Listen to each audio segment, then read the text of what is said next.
Come on, let's see. I'm trading my sorrow, and I'm trading my sin. I'm laying all that stuff down for the joy of the Lord. I don't know about you, but I want some joy in my life, some happiness, some peace. Clap your hands and help me say, I'm trading my sorrow, and I'm trading my shame. I'm laying them down for the joy of the Lord. Heaven and nature sing.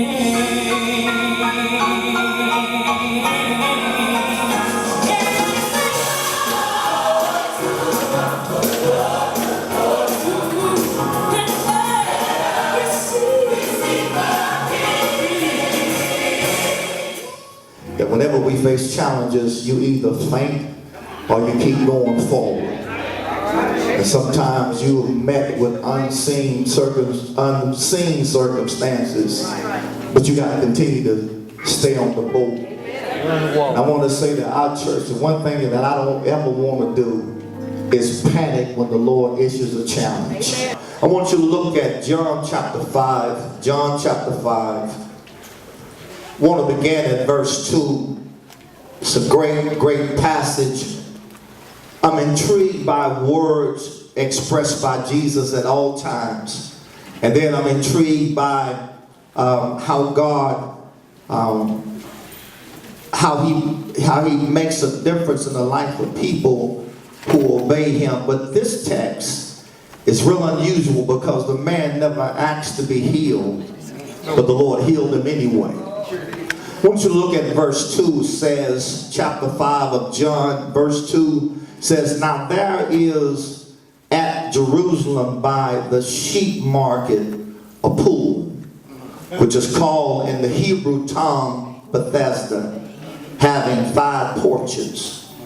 In these, look at the people. In these lay great multitude of impotent folk, of blind, halt, withered, waiting for the moving of the water.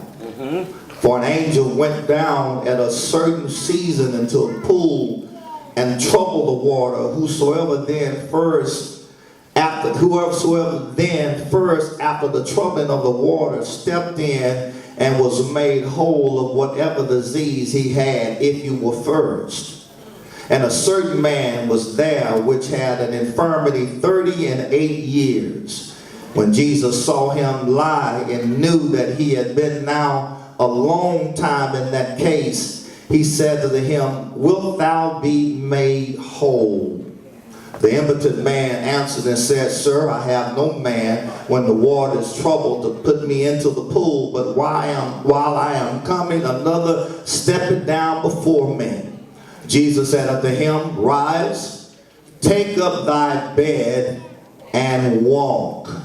And immediately the man was made whole, took up his bed, and walked. And on that same day it was the Sabbath. I want to talk about an invitation to be made whole. An invitation to be made whole. I love the words expressed by Jesus. Do you want to be made whole? I think that's a powerful invitation, a question that all of us perhaps want to answer at some point in our lives. Because when you look at this audience today, I think all of us have our share of struggles, things that we are dealing with in life.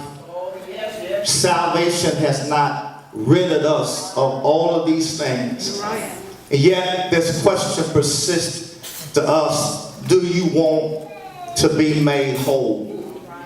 It's full of people. When you look at us, we look impressive on the outside. These three-piece suits and all of this stuff we got on, those Burberry dresses and all this stuff we got. You got the Gucci this, and you got the Prada this, and you got all of this going on. Glasses all immaculate. Everything looked real good on the outside. But I wish I had somebody to say, don't you be fooled by what I look like. There's some stuff internally that I I still need wellness in. Realize that pews are full of hurting people.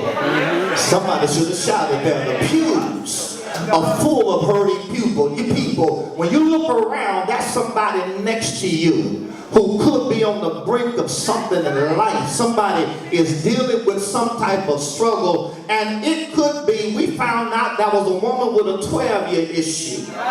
Now we look at a man who has a 38-year issue. He's been sick for 38 long years. A lot of us have been dealing with something a long time. Christmas sapped a lot of money from us.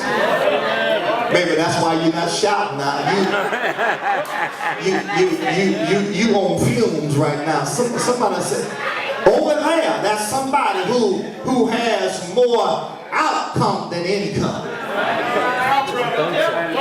All of us not big ballers. Not everybody is comfortable. There are a few of us who are living from paycheck to paycheck, and they just happen to be in church. As the world turns, all of us gonna have a child problem one day. Every one of us gonna have a husband or a wife problem one day. Keep living. Keep living. Keep living. I said keep living. Keep living. Doesn't matter who you are. All of us gonna have a financial hardship one day. So we got some amens there. Every one of us, from discomfort to comfort. God has a way of doing everything well. And when you got to learn the secret of life, I've learned in whatsoever state I'm in to be content. I know how to live high. I know how to live low. If you can live that, somebody say, I know how to live in the middle. Right there. Because when I think about the fact that the Lord has a way of releasing the yoke from our necks, that when you're going through something, when it gets too heavy, all you got to do is say, Lord, give me your yoke. My yoke is hard. My yoke is not right, but your yoke is easy.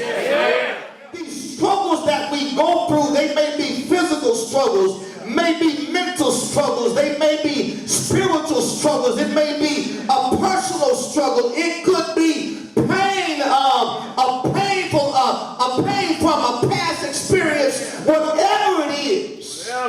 God has the ability to heal each and every one of us. I want to say to you that when you look at this open invitation, do you want to be made whole? Do you want completion in your life? Do you want wellness in your life? Do you want healing that only God can give? And when God says to us, do you want it? It ought to mean a whole lot to every Christian. Here's a man who didn't get saved when he got healed, but the Lord did it anyway. Can I show you why that means something to all of us?